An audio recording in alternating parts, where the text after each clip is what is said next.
അങ്ങനെ നമ്മുടെ വീട്ടിൽ ഓണം സെലിബ്രേഷൻ ആട്ടോ കാണിക്കാൻ പോകുന്നത്. നമ്മൾ തലേന്ന് രാത്രി തന്നെ പൂക്കളൊക്കെ ഇട്ട് സെറ്റാക്കി വെക്കും കേട്ടോ.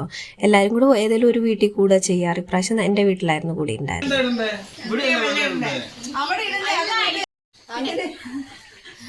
തലേന്ന് പൂക്കളൊക്കെ ഇട്ട് സെറ്റാക്കിയത് കൊണ്ട് പിറ്റേന്ന് പിന്നെ എല്ലാവരും സദ്യയുടെ പുറകെയായിരുന്നു കേട്ടോ. എല്ലാവരും കൂടെ സഹകരിച്ചുകൊണ്ട് പെട്ടെന്ന് പരിപാടിയൊക്കെ തീർന്ന് ഉച്ചയപ്പത്തിന് ഫുഡൊക്കെ റെഡിയായി കഴിക്കാൻ പറ്റിയിട്ടോ.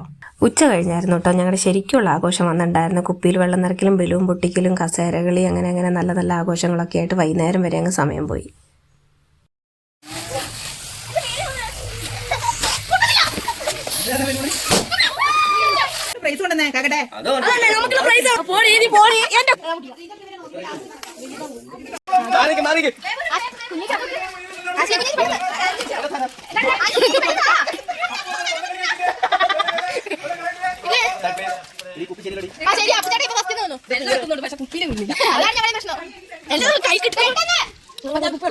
അവസാന സമ്മാനദാനത്തോടെ ഇന്നത്തെ പരിപാടി അവിടെ അവസാനിച്ചു കിട്ടും. അപ്പൊ അത്ര ഉള്ളൂ. Bye bye.